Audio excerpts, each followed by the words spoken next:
So today I'm going to show you how to do a BGA reflow on your phone. So if you're having problems with your phone, it's not starting up or it's boot looping or anything like that, you go on YouTube and a lot of times you will see videos telling you put your phone in the oven or take it apart and use a heat gun on it.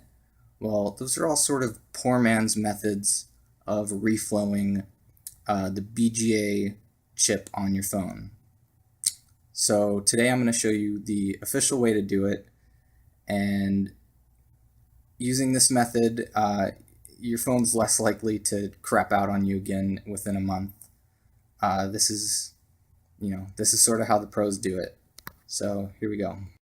My Nexus 5X froze today, just out of nowhere, and now it's in a boot loop, and I'm going to try to reflow that primary chip on the board there.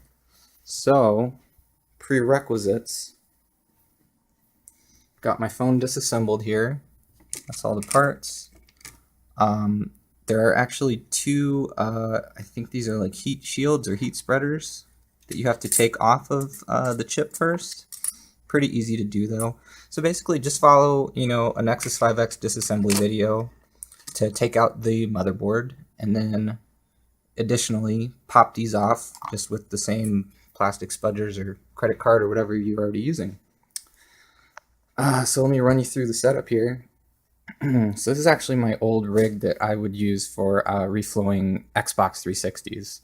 So this is a griddle, Presto brand griddle, and what that does is it provides the heat at the bottom, because for reflowing you want the entire thing to, you want the bottom to be at a certain base temperature, because otherwise, we're blasting a certain spot with heat, but the thing is, if the whole thing isn't at a certain temperature, you're gonna have problems. The board is gonna bend or something like that. I don't know. I just took that advice from smarter people. So then this is just a cheapo hot air rework station. It's like 90 bucks, I think. Had a better one, but it broke. I'm not using a nozzle because this is the one that seems to be just about the right size for this chip here. Ideally, you would have a square-tipped nozzle. This is round, but this should do the trick. So, when you, I should note, all the yellow stuff is called Kapton tape. This was invented by NASA, and it pretty much totally blocks out any heat, prevents any heat from getting through it. And then these green wires, those are thermocouples. So basically 24.5 Celsius. That's my first thermocouple, and my other one's at 24.7. And I've just got those on different sides of the chip there, so we can monitor the temperature hopefully accurately throughout the process here. And yeah, I guess let's get going here. So the whole idea is to gradually increase the temperature. I'm going to start this off at warm, and I think by the end of it I'll probably have it cranked up to 300 Fahrenheit, which is whatever it is in Celsius, but yeah, we're going to gradually increase it. And I'm going to cut for now because this is going to take a while. Basically, I'm going to sit at warm for about 10 minutes, and then crank it up to 200, and then finally to 300, and then we will finally use the rework station. All right, bye. So it's been about 10 minutes now. The thermometer is reading about 68 degrees right now. Since I turned off the camera, I noticed that the thermocouples have come slightly undone from where they need to be. And where they need to be is sort of wedged into the corner where the chip and the board meet. So just wedged right in there. The Kapton tape is great at blocking heat, but it's not terribly sticky. So I put them back where they need to be, and I just put more tape over them. Also, I should note these screws here, I already had these in place from when I was working on Xbox 360s, and I use this stuff called JB Weld to put them where they need to be and keep them there. I guess you could also just drill them into the griddle itself. That would work too. But yeah, those are to space off the circuit board from the griddle so that the circuit board doesn't get too hot, especially considering they're plastic components. You don't want it directly touching the griddle. And then I have used Kapton tape to prevent, because they're actually components, little tiny resistors and stuff right at the edges here. So I put Kapton tape on the screws themselves so that the circuit board is not directly touching those metal screws. Yeah, so that's it. Oh, so the griddle's at 250 right now. I'm gonna go ahead and crank it up to 350 because it looks like the thermometer stabilized in the high 60s. So yeah, I'm gonna wait for it to stabilize again, and then we're gonna go ahead with the reflow. All right, so we are at 86.9 degrees Celsius, Celsius. I should note though, both my thermocouples are on top. Looking at the documentation I have, you want the bottom of the board to be between 130 and 160 degrees Celsius. I went ahead and cranked up the griddle to its max of 400 Fahrenheit, which is about 200 Celsius. So I figure this is about, a little more than an inch off the board. That should hopefully get me between 130 and 160. You never want to go,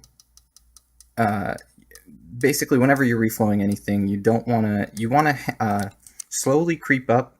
You want the chip itself to slowly creep up to about 230 degrees Celsius, but it can't stay in that sort of ballpark for very long, about 10 or 20 seconds, and then you have to reverse the process and slowly creep it back down.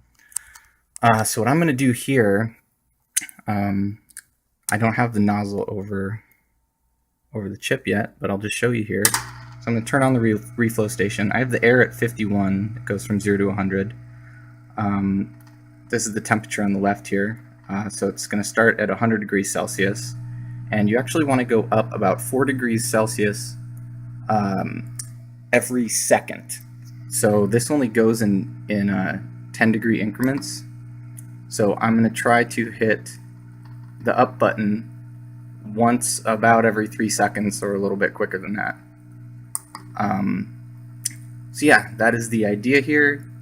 And then I'm gonna get it all the way up to 230, stop for about 10 seconds, and then reverse the process all the way back down to 100. All right, and I'm going to put the phone in this little holster here, and we're gonna get this done.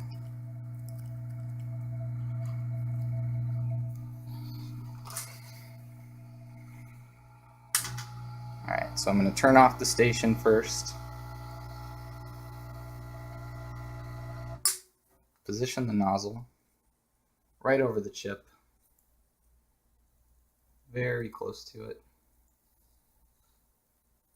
So this is an old, this is a lamp actually I bought at IKEA. That I repurposed to hold the nozzle right where I need it to be. So I'm going to check for multiple angles here to confirm that it's directly over the chip. And I've got it about maybe a half a centimeter, a little bit more, maybe 3/4 of a centimeter above the chip.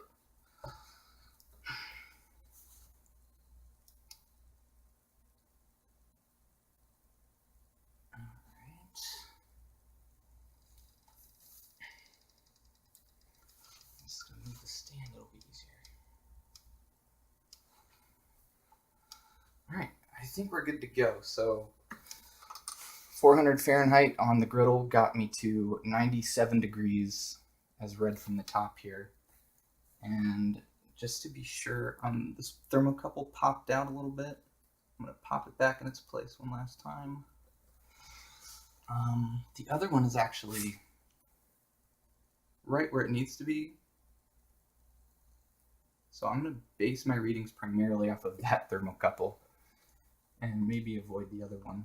It's already reading 5 degrees less because it's hanging sort of dangling in the air. So that's one reason to have two of them, I suppose. All right, let's go and get this done.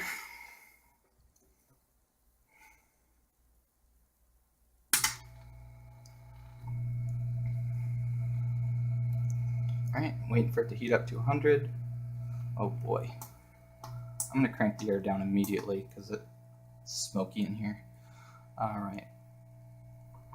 1, 2, 3. So I'm hitting the button about every 3 seconds here.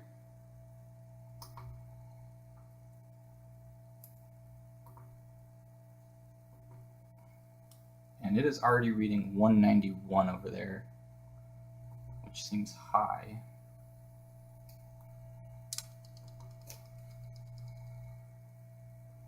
I'm at 170 now, and it's reading 204. Oh, I just went up by 2. All right, we're at 220, 225. Okay, 227. I'm gonna hold it for about, yeah, I'm not gonna go much, well, okay, I'll go 1 higher. Is the thermocouple still on there? Yes, it is. All right, that is close enough, and I've held it long enough. I'm going back down. I'm at 180. 170, 160. Thermocouples reading 192, 150, 140. We're at 175, 130, 120. We're at 165 on the thermocouple, 110. And 100. Now I'm gonna wait for it to actually read 100 because I've selected 100, but it's still blasting out 120. Okay, it's at 100. I'm just gonna turn the power off on that thing because if I were to go into cool mode, it would actually blast air. And at this point, the solder balls, well, they're probably hardened again, but just to be safe, you don't want to be blasting them with air. So we're all done. I got a little spooked at the beginning because there was some smoke, but that was probably the flux. That's actually something I neglected to mention. So the black chip, what I did before I put the tape on was to use liquid flux, and I put some in an eyedropper, and you drop it in underneath the chip. So if you don't have any idea what I'm talking about, look up what a BGA chip is. That's what these black chips are. They basically have like a grid of little columns of solder underneath them. So you put the flux in there to sort of help the reflowing process, and there seemed to be some kind of like epoxy maybe that was actually around the edge of the chip. So I don't know if the flux actually got to where it needed to be, but I don't know. Better to use it than not use it, I suppose. So we're at 108, 109 here. Still far too hot to touch. I'm going to stop the video and come back when it's cool. All right, we are back. So I've put the board back in the phone. I've reconnected things. Basically just follow the disassembly/assembly video. I'll try to link it for you guys if you need it. Easy to find though. The only different thing is, since we popped off this heat shield or heat spreader thing, I actually went ahead and used just a glue stick to stick it back in there. I didn't want to use super glue because then I might never get it back out. But you know, since I popped it out, it didn't quite stay by itself, so I used some of that to keep it on there. And we are at the moment of truth here. At this stage, I can test it, I believe. So, where's the power button? There it is. And when it was boot looping, it would get to this point. So this, oh, it very rarely got to this point. If it did, it would freeze. And out of, a lot of times, it never got past this. So this bodes well, I would say. I think we did it. When you're reflowing, it's a success just to not completely brick the thing. That's pretty rare though. If you know what you're doing, you're not likely to do that. So I'm gonna go ahead and mark this as a success here because this takes a while to boot up. But yeah, that's the way to do it, you guys. So it is definitely an investment. But you know what? I've fixed not only Xboxes with reflowing. I've fixed graphics cards. I fixed a laptop. So it's definitely a good thing to have. It's not too much of an investment. I mean, the reflow station's $100 or $90. The griddle's like $20, and then get some Kapton tape and a couple other things, and then just sort of, oh man, all right, I'm happy. I could not be happier. Oh hey, check out my app, Delivery Tip Tracker Pro. I made that.